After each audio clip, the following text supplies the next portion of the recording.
Donc bonjour, pouvez-vous vous présenter brièvement et nous expliquer les prestations offertes par votre société? Écoutez, très bien, donc bonjour, je m'appelle Benoît Berthe, je suis directeur général de la filiale de Datacard à Orléans. Nous sommes basés à Saint-Jean-de-Bray plus exactement. Et le métier de Datacard, qui est une entreprise internationale, c'est d'offrir des solutions pour des programmes de cartes. Alors, nous avons essentiellement deux marchés verticaux. Un qui s'appelle le marché financier, donc fournir à nos clients, que sont les Gemalto, les Oberture, des solutions software et hardware pour produire les cartes de crédit, les cartes de débit, les cartes qui sont utilisées par les banques.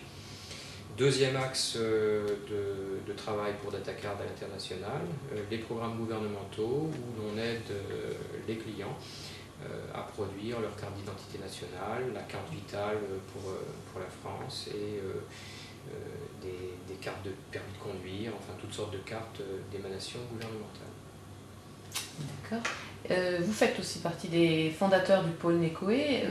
Est-ce que vous pouvez nous expliquer un petit peu où se situe votre action dans les 4 axes stratégiques du pôle, que je vais rappeler, donc qui sont l'émergence de services innovants, le développement de compétences, le développement durable par les services et les écosystèmes de services?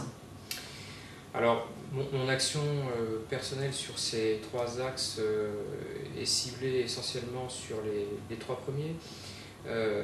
Donc le premier, peut-être que vous pouvez le rappeler. L'émergence de services innovants. Voilà, donc l'émergence de services innovants. Rapidement, quelle est la problématique? Un tissu économique, en particulier local, qui est fortement industriel, et une réflexion sur les services qui est encore à développer.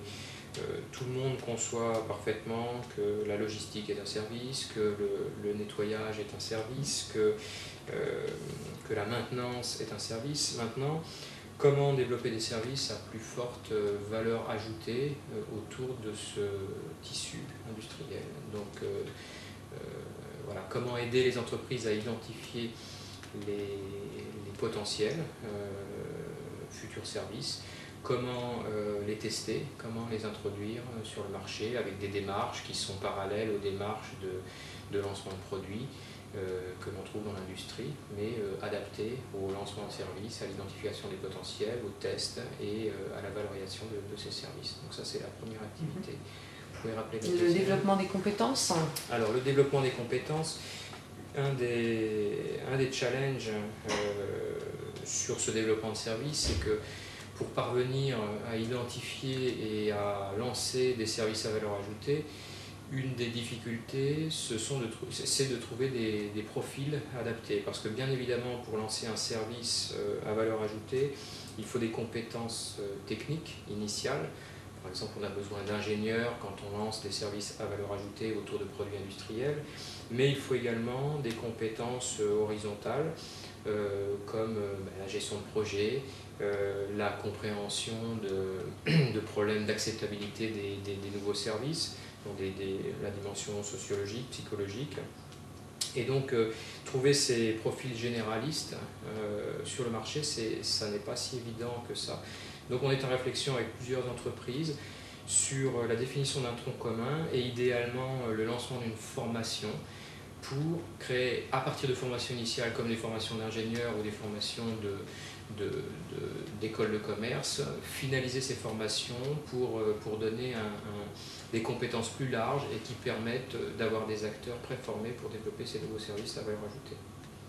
D'accord, troisième axe, le développement durable par les services. Voilà, alors le développement durable par les services, c'est un sujet extrêmement vaste, mais on peut peut-être résumer nos réflexions de cette façon.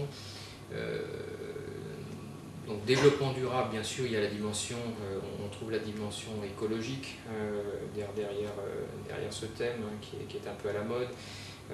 Beaucoup de sociétés repeignent en vert leurs offres de produits et de services, mais ça n'est pas ça l'objet. L'idée, c'est de dire, on est dans une phase où l'économie est maintenant mondialisée dans beaucoup de secteurs. Qu'est-ce que l'on peut offrir comme valeur ajoutée à terme dans nos économies européennes pour pouvoir offrir des services, des produits de façon durable pour l'environnement, pour les sociétés privées et puis pour la société en général. Et l'offre de services contribue à ça parce qu'elle est par nature peu délocalisable et elle est par nature main-d'œuvrière et donc on réfléchit sur cette activité économique durable qui est l'offre de services à valeur ajoutée.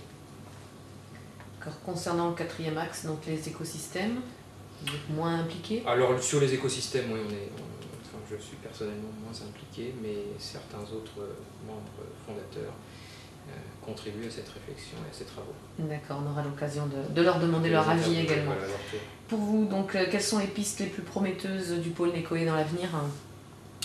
Écoutez, une des pistes qui me semble la plus prometteuse, c'est la sensibilisation et l'accompagnement des acteurs économiques en général dans cette recherche, dans cette prospection de services à valeur ajoutée, parce que je pense que l'idée finalement est assez nouvelle, les méthodologies sont extrêmement nouvelles et je pense qu'il y a beaucoup de potentiel économique à aller chercher derrière ce développement de services à valeur ajoutée, en particulier quand on se trouve dans des cadres économiques comme celui de la région centre, où on a finalement un tissu industriel assez dense et des offres de services qui sont souvent embryonnaires. Donc je pense qu'on a un rôle de communication et d'accompagnement de nos confrères pour vraiment booster cette innovation dans les services. Ça, c'est l'axe majeur. Et puis, si on a la chance de déboucher sur ça c'est peut-être le deuxième axe, sur un tronc commun de formation, de profil généraliste, une espèce de troisième cycle, dans ce cas, évidemment, on accélérera la mutation servicielle du tissu économique régional et puis on espère à terme national, grâce à des gens qui ont un profil adéquat pour aider les entreprises à faire cette mutation. Voilà. Okay, je vous remercie Benoît Berthe, vous avez quelque chose à rajouter? Écoutez, non, c'était un plaisir, je vous en prie. Bon, merci beaucoup d'avoir pris du temps pour répondre à ces questions.